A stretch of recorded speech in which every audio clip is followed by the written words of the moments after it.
history of rock and roll. Black history of rock and roll. I thought I would make this a special one because it's been 30 years since this man right here, Jean-Michel Basquiat, has passed. He actually passed on August 12th, 1988, at 27. Very young man. Really sad that this happened. But this man, even in his short period of time, has put out a lot of great work. Now, most people know Mr. Basquiat for his art, and that's a great thing. I like a lot of his art. I even went to an exhibit in LA and just, it was really emotional for me in so many different ways, but the subject matter I'm focusing on is Mr. Basquiat and his, contribution to music. Yes. Some people are like, what? Musicians? Some people that may not know about his musical aspirations. He was a huge fan of jazz, especially bebop.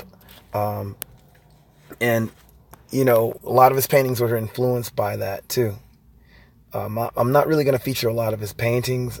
I'm just going to talk about the bands that he was in.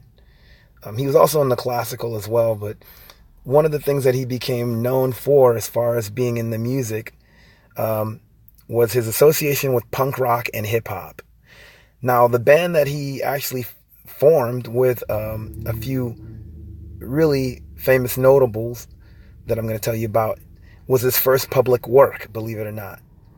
Because before that, a lot of people just knew of him as Samo, which, was an art pseudonym. That wasn't just him, it was a few other people, but he was known more as the face, kind of like, Banksy and like Chaka and all that. They were very much unknown for the longest until people found out. Well, I don't know if Banksy is found out. I thought I've seen pictures of him, but that's another story. But between like the late 70s and very, very early 80s, a lot of people didn't know who Samo was. And then, once Basquiat appeared at some party that someone threw, a lot of people were really interested in him as far as like who was the Samo person. It was actually him and Al Diaz and a few other people. Al Diaz was also a writer. Samo was sort of like their little like commentary on society and all that. I remember reading A Quick Killing in Art and how it talked about basically as a wash of things, and just, you guys can read about it. Let me get the focus back on his music. So, okay, Basquiat meets brother Michael Holman, who was known for graffiti rock and all that. And they ended up forming this band, Gray. Now, if you look to your left, there's a guy right here by the name of Vince Gallo. A lot of people know Vince Gallo for his directing and acting and stuff.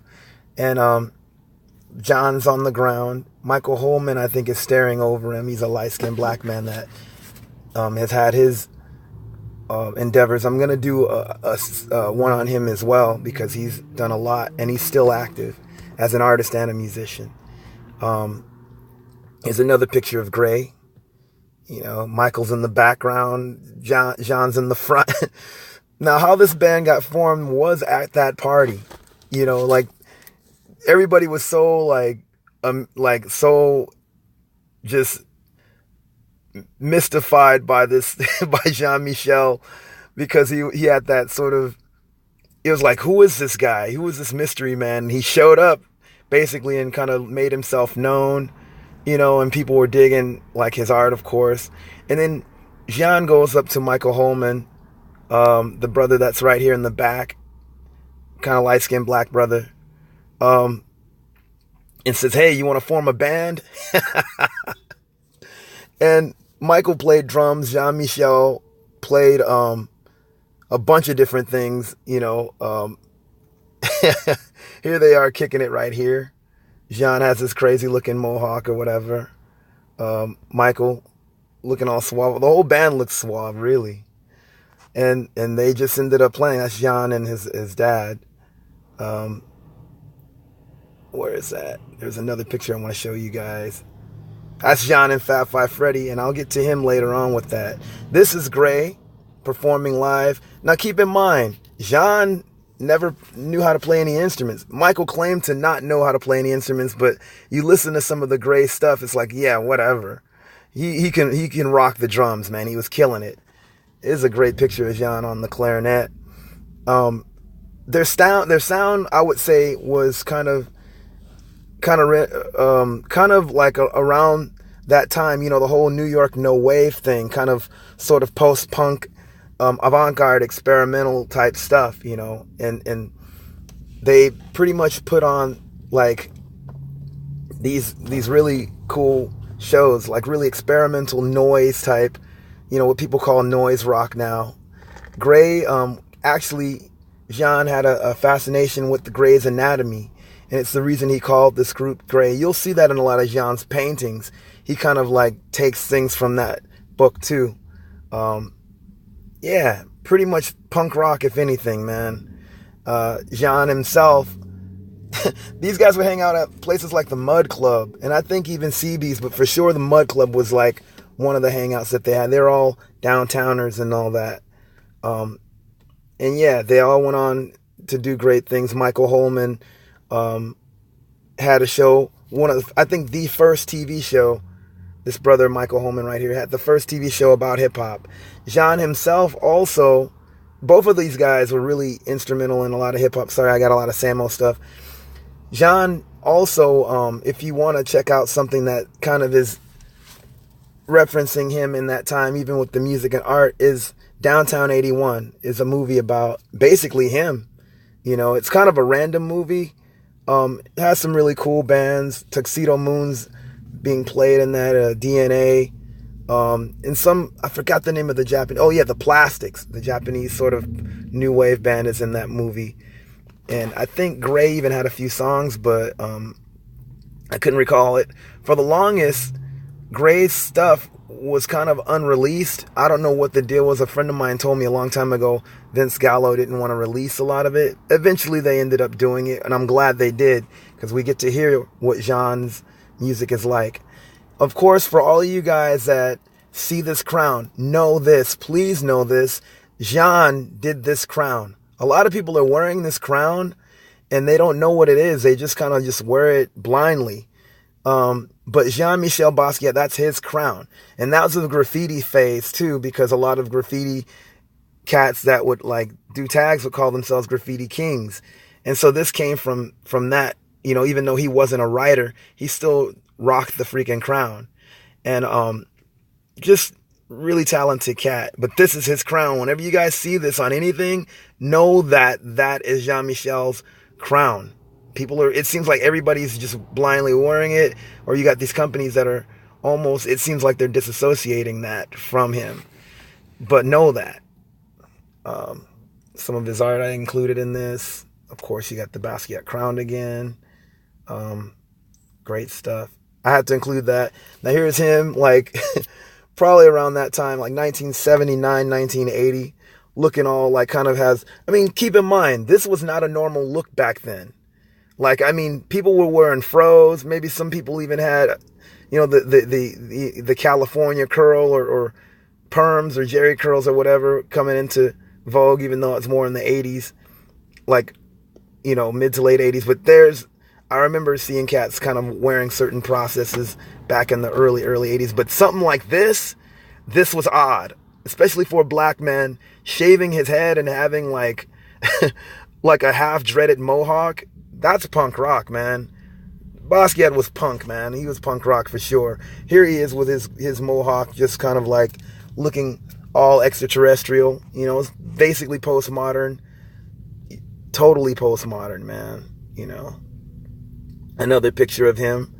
I mean, this is 1979, man. Punk rock people, or people that look like this, Dadaist, postmodernist type, or I would say neo in that case, with this time. That was not normal. And I'm sure he got a lot of crazy flack for looking like this. You know I did when I was punk rock, and it was like years after this. You know, like late 80s, early 90s for me. But man, imagine this, seeing a black man look like this, you know? Here he is painting right here. You know, I forget what this event was. But this is him and Ramel Z, and this is another musical thing that Ramel Z, for all you guys that don't know, was also a rapper. May he rest in peace. He was, if you watch the movie Wild Style, he's on that, rocking some bars and all that. If you see the movie Style Wars, he's in that too, just killing it. Ramel had a distinct style. He's always been a very interesting rapper, let alone artist. He's the architect of Gothic futurism, what I would consider a branch of Afrofuturism. But all these guys were all around in the whole punk and hip hop thing, John Michel produced a track with Ramel and another brother named K-Rob called Beat Bop. It was a really strange 10-minute hip hop piece. I mean, it'll take you away. You don't even realize the 10 minutes is going by because of all the weird stuff that they're doing with that track.